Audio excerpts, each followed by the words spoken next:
Good morning, friends. How are you? How are you? I don't feel like editing today, so you're getting another Brie ramble. But let's see what's happening the next 48 hours, okay? In your love life. Oh my goodness. Oh. So if you've been feeling single, there might be something with the letter C for some of you. If you've been feeling single, and like down in the dumps about it, like when am I going to find my person? This reading might be for you, okay? I think for some of you, you may have been going through like a dark night of the soul recently, okay? It's not a fun place to be. Trust me, I get it. I was there for years. But I will say this. Dark Night of the Souls tend to happen when we're about to go through like a really big upgrade, okay?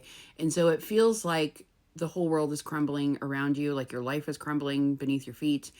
You might lose a relationship, lose a job, lose the best friend, you know, that sort of thing. And it sucks. I'm not going to deny that. It absolutely sucks. And it's a really hard place to be. So if you've been going through that, I see you and I feel you. I've been there. So if you've been in this place of like, why is nothing happening? Why is my love life so dead? This is specifically a love reading, so I'm going to focus on that. But this could be happening in any area of your life. Okay.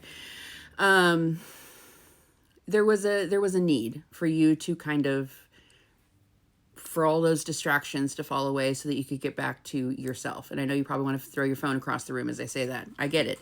But it was necessary, okay, to prepare you for what's coming next year, because this looks really good. This looks really, really nice and lovely. But the lovely times often come after some sort of a dark night of the soul.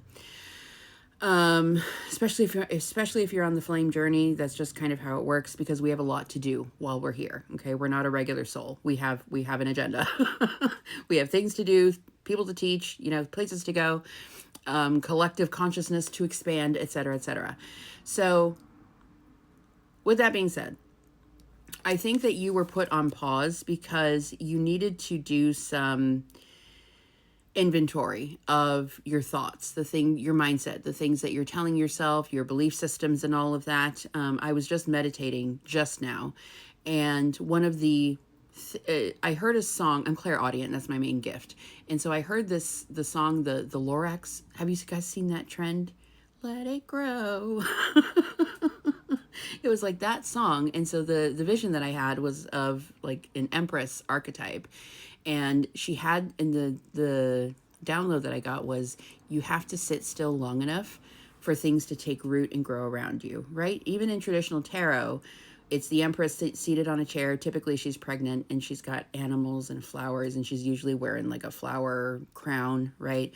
And Spirit's message to me was basically like, you have to sit still long enough for things to take root, and then for you to see this beautiful garden like popping up all around you, right? In other words, it's less about, or it's been less about effort and more about allowing, right? Allowing the seeds to take root, allowing the flowers to bloom. And I think I'm going to assume that this lesson is not just for me, but for everybody that I'm talking to right now. Sometimes that's dark night of the soul. Sometimes we have to sit, let things germinate. We got to compost some stuff, right?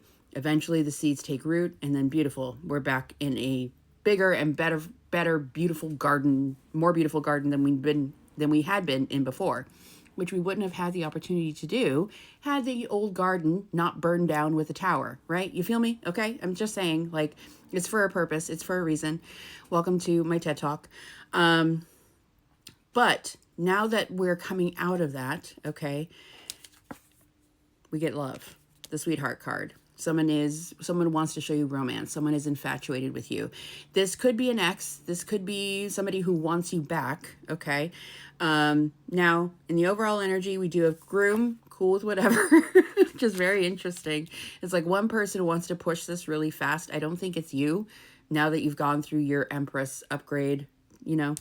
And then we have take a chance and clock. So it's interesting because we still have these parallel or opposite energies that are trying to work together here. One person wants to move this really fast. The other person wants to see how things go. Smart. And then we end the reading with engagement ring and staying in. Interesting. The bottom of the deck, y'all, is bride. That's a little wild. That's a little wild. Anyway, let's split the deck. Proposal. You had to transmute and compost a lot of things in order for you to be able to receive what you're about to receive, which looks like a beautiful relationship. Yeah, my whole body just like lit up with chills. But you needed to go through some things, process some things, compost some things, okay, before you would be able to like fully receive this. And often what happens is we do end up receiving what we want, right? But we end up kind of kicking it out because it freaks us out.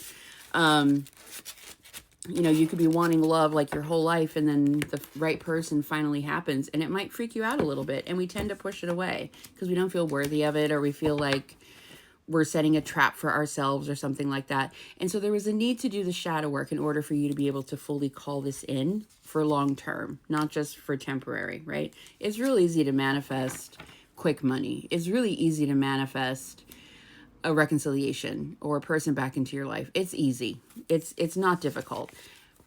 But manifesting long term, that requires shadow work, my love. Okay. So split the deck again. We get Team Awesome. I like this. I like the way that this is looking. It's very positive. Is there anything else that we need to know about this? When this person comes back in, it might be a little crunchy at first. This person might be anticipating rejection. So they might come in kind of like, meh.